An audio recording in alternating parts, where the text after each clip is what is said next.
तेजस्वी यादव जी ने मुख्यमंत्री के चेहरे की घोषणा की बात की और मुकेश सहनी जी भी पीछे पीछे लगे थे कि भाई जब आपका घोषणा हो तो मेरा भी डिप्टी सीएम का हो जाए। लेकिन 7 दिन तक विपक्ष के नेता को अपने घर में बंद रहना पड़ा कि मुकेश सहनी का नाम का घोषणा करना कांग्रेस के लिए बहुत घातक साबित हुआ और कांग्रेस का सफाया और इंडी गठबंधन का भी सफाया इन सब कारणों से हुआ। रात में क्या सामान निकलता है, दिन में क्या निकलता है, तो नीरज जी को हम लोगों ने ऑथराइज किया है एनडीए के तरफ से कि वो विस्तृत तौर पर इसको बताते भी रहते हैं। लेकिन सच्चाई यही है कि बिहार की जनता उस बंगले को राज ही हमें लगता है राज ही रह जाएगा वो, अब वो कभी राज खुलने वाला नहीं है। कांग्रेस सांसद ने आरएसएस की तुलना अलकायदा से की। अब कांग्रेस नहीं करेगा तो और कौन करेगा? कांग्रेस अगर इसकी तुलना नहीं करेगा तो उसका मुसलमान वोट, अकलियत वोट गड़बड़ा जाएगा।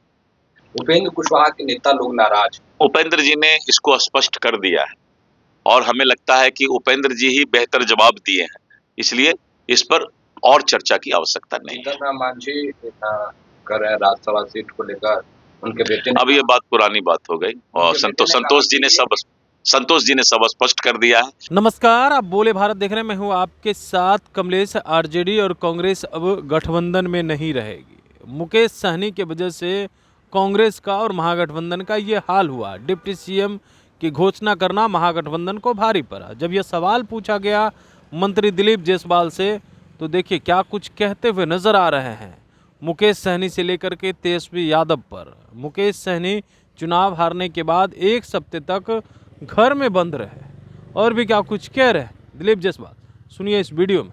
आरजेडी और कांग्रेस का बेमेल रिश्ता है।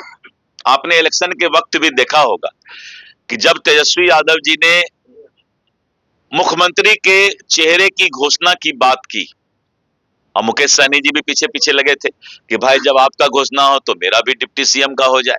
लेकिन 7 दिन तक विपक्ष के नेता को अपने घर में बंद रहना पड़ा। कांग्रेस इसको घोषणा नहीं करना चाह रही थी क्योंकि कांग्रेस को ये एहसास और अहंकार है कि जो अकलियत मुसलमान वाई का वोट है वो कांग्रेस के साथ है और कांग्रेस के कारण ही वो राजद को मिलता है, जबकि राजद का अपना अलग सोच है, बंगाल में टीएमसी का अपना अलग सोच है, उत्तर प्रदेश में जो है समाजवादी पार्टी का अपना अलग सोच है।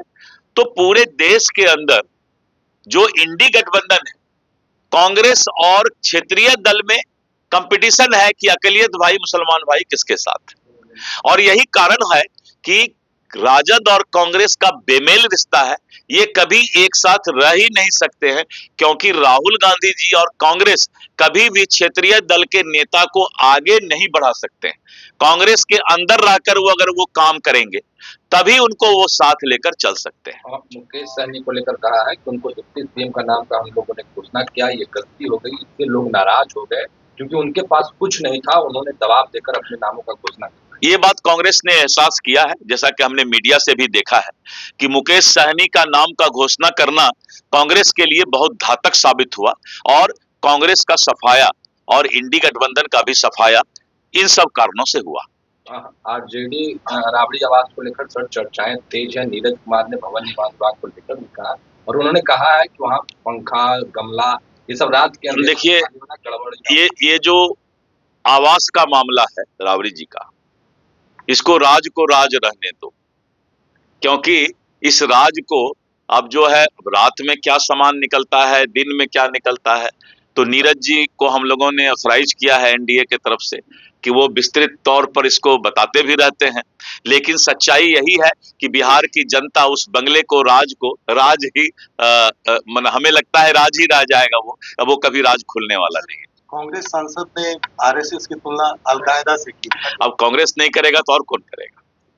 कांग्रेस अगर इसकी तुलना नहीं करेगा तो उसका मुसलमान वोट, अकलियत वोट गड़बड़ा जाएगा।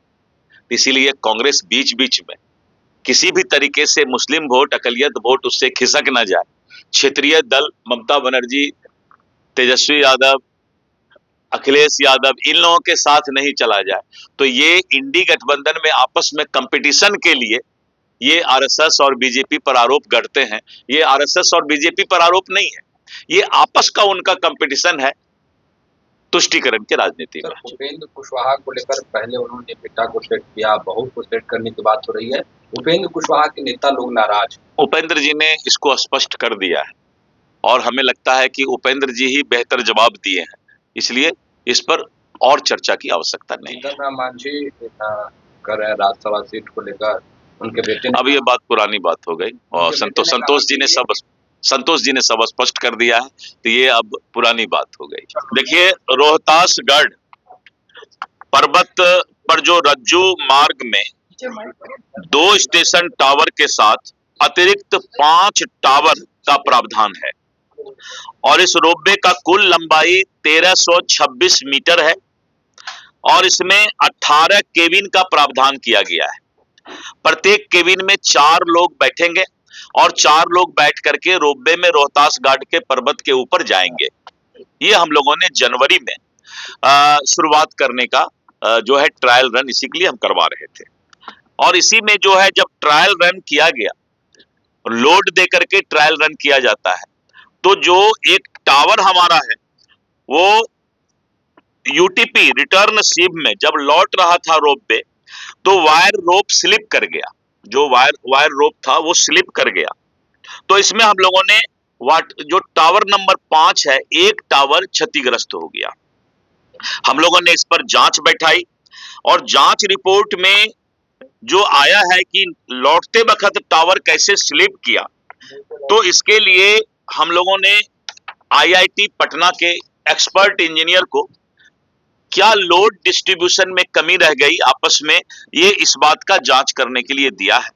लेकिन अभी तत्काल हम लोगों ने ये पाया कि संवेदक का कोई भी कर्मी या प्रतिनिधि टर्मिनल पॉइंट के जो टावर क्षतिग्रस्त हुआ है, सभी जगह उनके आदमी रहने चाहिए थे, तो उस टर्मिनल पॉइंट पर कोई उपस्थित नहीं था और प्रथम दृष्टया में पता चला कि केबिन जब अपर टर्मिनल से पास कर रहा था, उस दौरान वायर रोप यूटीपी के रिटर्न सीव में से स्लिप कर गया और इसके लिए जो है संवेदक को हम लोग ब्लैक लिस्टेड करने जा रहे हैं और साथ साथ जो हमारे 2 इंजीनियर हैं उन पर भी आज कार्रवाई हम करेंगे। लेकिन इसके लिए आईआईटी पटना को हम लोगों ने दिया है कि लोड डिस्ट्रीब्यूशन में जो स्ट्रक्चरल प्लान बना होगा उसमें क्या कमी रह गई, क्योंकि स्ट्रक्चरल प्लान बनाने के वक्त ही जो है जो कमी होती है उसी का असर ये दिखाई पड़ता है। तो हम लोगों ने आईआईटी के एक्सपर्ट को इसका भार सौंपा है और लोगों पर कार्रवाई, संवेदक पर और जो इंजीनियर है वहां पर, उन पर आज हम कार्रवाई करने जा रहे हैं, उसको ब्लैक लिस्टेड करने जा रहे हैं। तो आपने सुना दिलीप जायसवाल का, वो महागठबंधन पर खूब बरसते हुए नजर आ रहे हैं। चुनाव हार को लेकर के कांग्रेस एक तरफ मुकेश सहनी पर ठिकरा फोड़ रही है और अब राजद के साथ नहीं रहेगी, अलग होने की बात कह रही है। शीर्ष नेतृत्व को यह मैसेज बिहार के नेताओं ने दे दिया है। अब इस पर दिलीप जायसवाल कह रहे हैं कि कांग्रेस सोच रही है अक़लियत हमारा वोट बैंक है, तो राजद सोच रही है हमारा वोट बैंक है। वहीं उत्तर प्रदेश में अखिलेश प्रसाद यादव भी यही सोच रहे हैं। आखिर किसका वोट बैंक है, ये लोग आपस में ही झगड़ रहे हैं। तो उनको लगता है कि कांग्रेस को, कि राजद को हमारे वजह से उनको वोट मिलता है। इस पर जो है वो अपनी बातों को रख रहे थे। अब देखना दिलचस्प रहता है कि दिलीप जायसवाल के इस बयान के बाद विपक्ष क्या कुछ कहती है। तब तक के लिए बने रहिएगा बोले भाई साथ। बहुत बहुत धन्यवाद।